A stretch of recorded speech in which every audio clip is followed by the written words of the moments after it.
நமது அனுதினமன்னா ஊழியங்களின் வாழ்த்துக்களுடன் இன்றைய நற்செய்தி. நேசிப்பதற்கான புதிய கட்டளை. இன்றைய வேதாகம பகுதி யோவான் 13:3-5 வரையுள்ள வசனங்கள்.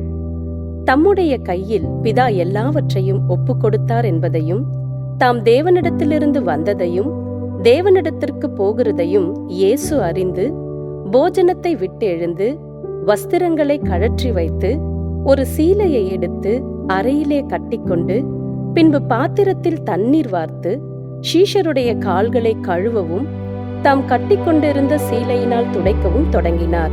யோவான் 13:12-15 வரையுள்ள வசனங்கள். அவர்களுடைய கால்களை அவர் கழுவின பின்பு தம்முடைய வஸ்திரங்களை தரித்து கொண்டு திரும்ப உட்கார்ந்து அவர்களை நோக்கி, நான் உங்களுக்கு செய்ததை அறிந்திருக்கிறீர்களா? நீங்கள் என்னை போதகர் என்றும் ஆண்டவர் என்றும் சொல்லுகிறீர்கள்.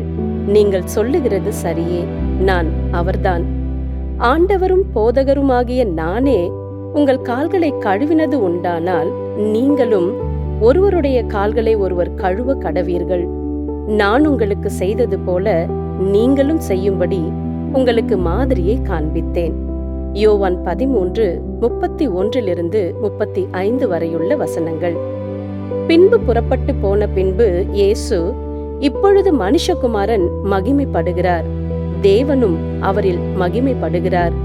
தேவன் அவரில் மகிமைப்பட்டிருந்தால் தேவன் அவரை தம்மில் மகிமைப்படுத்துவார், சீக்கிரமாய் அவரை மகிமைப்படுத்துவார்.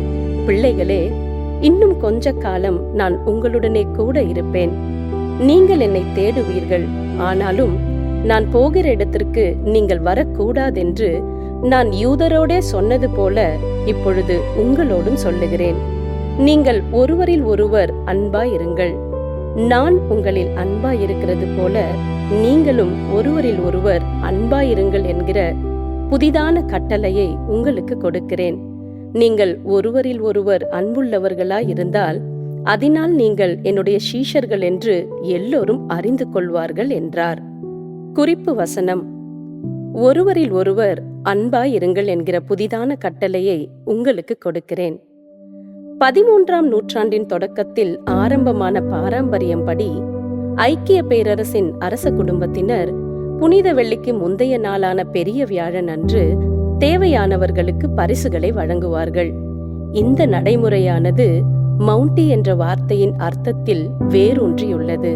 இது லத்தீன் மாண்டடம், அதாவது கட்டளை என்பதிலிருந்து வருகிறது. இயேசு தாம் இறப்பதற்கு முந்தைய இரவில் தம் நண்பர்களுக்கு கொடுத்த புதிய கட்டளைதான் நினைவு கூறப்படுகிறது. நீங்கள் ஒருவரில் ஒருவர் அன்பாயிருங்கள். நான் உங்களில் அன்பாயிருந்தது போல நீங்களும் ஒருவரில் ஒருவர் அன்பாயிருங்கள். இயேசு தலைவராக இருந்தும் தம் நண்பர்களின் கால்களை கழுவுகையில் ஒரு ஊழியக்காரராக இருந்தார். பின்னர் அவர் அவ்வாறே செய்யும்படி அவர்களை அழைத்தார். நான் உங்களுக்கு செய்தது போல நீங்களும் செய்யும்படி உங்களுக்கு மாதிரியை காண்பித்தேன். மேலும் இன்னும் பெரிய தியாகமாக அவர் சிலுவையில் மரித்து தனது உயிரை கொடுத்தார். முழுமையான வாழ்வை நாம் அனுபவிக்க கருணையினாலும் அன்பினாலும் அவர் தம்மையே கொடுத்தார்.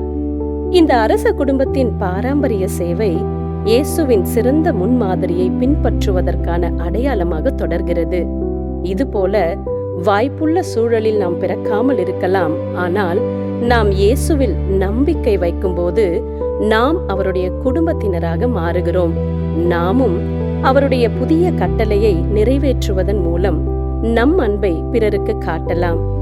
உள்ளிருந்து நம்மை மாற்றுவதற்கு நாம் தேவனின் ஆவியை சார்ந்திருக்கையில் அக்கறையுடனும் உறுதியுடனும் கருணையுடனும் பிறரை அணுகலாம். ஊழியனாக செயல்படும் தலைமை பண்பை நீங்கள் எவ்வாறு கடைபிடித்தீர்கள் அல்லது வெளிக்காட்டினீர்கள்? இன்று எத்தகைய வழிமுறைகளில் நீங்கள் ஒருவரை ஒருவர் நேசிக்க முடியும்? என் மகா இரட்சகரே, எத்தகைய அன்பை நீர் தருகிறீர்! எனக்காக கடைநிலை ஊழியராக இருந்து உமது ஜீவனை கொடுத்ததற்காக நன்றி.